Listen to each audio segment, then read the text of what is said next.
اسلام نے نماز فرض کی، نماز بندے کا اللہ سے رشتہ ہے، لیکن فرمایا ورکعوا مع الراکعین، اکیلے اکیلے نہ پڑھنا، جماعت کے ساتھ پڑھنا۔ پھر فرمایا چھوٹی مسجد میں جمعہ نہ پڑھنا، جامع مسجد میں جا کے پڑھنا۔ پھر فرمایا جب عید پڑھنا تو کھلے میدانوں میں سارے مل کے پڑھنا۔ پھر فرمایا جب حج پہ آؤ نا تو تمہیں سکون شلوار قمیض میں ہے یا تہمت کرتے میں ہے، لیکن جہاں جب میری بارگاہ میں آؤ نا سب کا ایک رنگ سفید۔ تو یہ ساری اجتماعی عبادات مسلمانوں کو آپس میں جوڑنے کے لیے، آپس کی محبتوں کے فروغ کے لیے۔ زکوٰۃ کیا ہے؟ امیروں کا غریبوں کو حصہ دینا۔ قربانی کیا ہے؟ اپنے پیسوں کا جانور خرید اور اپنے پیسے لگا کے اسے ذبح کر، پھر اس کا گوشت بنا، ساری ڈیوٹی تیری پر دینا غریبوں کو۔ یہ کیا ہے؟ یہ لوگوں کو ایک دوسرے سے جوڑتا ہے، یہ محبتیں پیدا کرتا ہے۔ میرے نبی پاک علیہ السلام نے فرمایا ایک دوسرے کو تحفہ لیا کرو، دیا کرو، اس سے محبت بڑھتی ہے۔ تحفہ دیا کرو، اس سے صرف لینا نہیں، تحفہ لینے دینے سے محبت بڑھتی ہے۔ بہت سارے لوگ ایسے ہیں جنہوں نے تحفہ صرف لینا رکھا ہوا ہے، دینے کا کوئی مزاج نہیں ہے۔ بلکہ بعض یہ کہتے ہیں کہ دیکھو جی اماں کو بھی جوڑا دیں تو اماں تبھی راضی ہوتی ہے۔ اور میں نے کہا تو خوش قسمت نہیں کہ تیرے پاس اماں ہے اور تجھے جوڑا دینے کی توفیق ہے؟ تو خوش بخت ہے جی ابے کو بھی پیسے دیں تو وہ راضی ہو۔ بھائی تو خوش قسمت نہیں کہ تیرے پاس توفیق ہے کہ تو والد کے لیے جوتے لے کے آ رہا ہے؟ سن حدیث پاک اور دل ٹھنڈا کر۔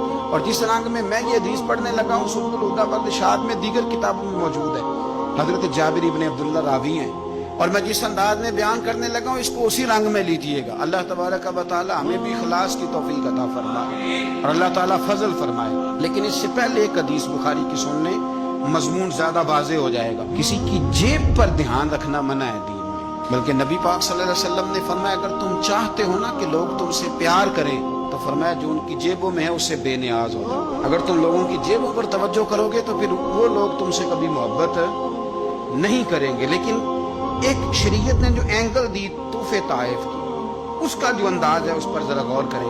حضرت جابر ابن عبداللہ رضی اللہ تعالیٰ عنہ فرمانے لگے کہ میری اماں نے نا حریرہ بنایا، عرب شریف میں کھانا بنتا تھا حریرہ۔ میرے والد گرامی نے میری ماں سے سفارش کی، ان کے والد حضرت عبداللہ ابن عمر یہ میدان احد کے پہلے شہید ہیں، اور نبی کریم صلی اللہ علیہ وسلم نے فرمایا تھا جو شہید ہوا رب نے اس پر پردے ڈال کے بات کی، لیکن جابر جب تیرے والد گئے ہیں تو رب نے بے پردہ گفتگو فرمائی ہے۔ اتنا بڑا آدمی حضرت عبداللہ ابن عمر رضی اللہ تعالیٰ، تو انہوں نے نا اپنی بیوی سے کہا کہ اچھا سا حریرہ بناؤ، میں نے سرکار کی بارگاہ میں پیش کرنا ہے۔ تو کہتے ہیں بڑا پیارا، میری ماں نے نا بڑی خوشبو اس میں سے آ رہی تھی، وہ تیار کر کے اور بڑے برتن میں ڈال کے اوپر سے ڈھک کے مجھے دیا۔ جب میں نبی کریم صلی اللہ علیہ وسلم کی بارگاہ عالی مرتبت میں پہنچا تو اس کی خوشبو تو دور سے آ رہی تھی، اور ویسے بھی اللہ تعالیٰ نے غیب کی کنجیاں حضور کو عطا فرمائی، لیکن نبی کریم صلی اللہ علیہ وسلم پھر بھی فرمانے لگے تیرے باپ نے گوشت پکا کے بھیجا میرے لیے، اندر حریرہ ہے اور خوشبو آ رہی ہے۔ سرکار کسی سے کسی چیز کا مطالبہ کریں تو یہ اس کے نصیب ہے، یہ تو وہ قبول ہو گیا۔ چونکہ نبی کریم کی تو بیٹی سیدہ فاطمہ کے گھر اگر شام کو کھانا نہ پکے تو رب جنت سے بھیج دیتا ہے، تو سرکار کو تو محتاجی نہیں کسی کی۔ نبی پاک صلی اللہ تعالی علیہ وسلم نے فرمایا تیرے ابا نے گوشت پکا کے بھیجا ہے؟ کہتے میں نے پلیٹ اٹھا کے عرض کی حضور نے یہ حریرہ ہے، تو سرکار نے وہ نکال لیا۔ کہتے ہیں حضرت جابر ابن عبداللہ کہ میں چونکہ پختہ عمر کا نہیں تھا، میں واپس گیا، میں نے جا کے عرض کی کہ ابا جی نبی پاک صلی اللہ علیہ وسلم کو تو پتہ تھا حریرہ ہے اور اس کی خوشبو بھی آ رہی، پھر حضور نے یہ کیوں فرمایا کہ گوشت ہے اندر؟ قربان جائیں، جب عشق سکھاتا ہے آداب خود آگاہی، اقبال کہتے ہیں جب عشق سکھاتا ہے آداب خود آگاہی، آداب خود آگاہی، تو کہتے ہیں کھلتے ہیں غلاموں پر اسرار شہنشاہی، عطار ہو، رومی ہو، راضی ہو، غزالی ہو، کچھ ہاتھ نہیں آتا بے آہ سحر گاہی۔ کچھ لوگ اصل بات نہیں نہ کرتے، پتہ انہیں چل جاتا ہے۔ میں نے کہا ابا جی حضور کو تو پتہ تھا حریرہ ہے، تو سرکار نے یہ کیوں فرمایا کہ گوشت لائے ہو؟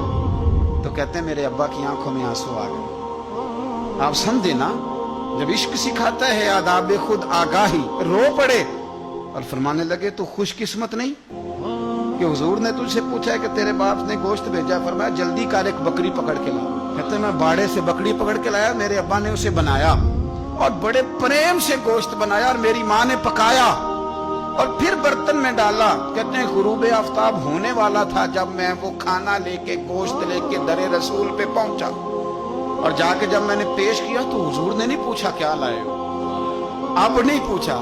جب عشق سکھاتا ہے آداب خود آگاہی، پھر کھلتے ہیں غلاموں پر اسرار شہن. اب نہیں پوچھا کیا لائے ہو، بلکہ کہتے میں نے جا کے رکھ دیا تو سرکار فرمانے لگے اللہ تجھے، تیری ماں کو، تیرے باپ کو میری طرف سے بھی بہترین جزا عطا کرے اور سارے نبیوں کی طرف سے بہترین جزا عطا کرے.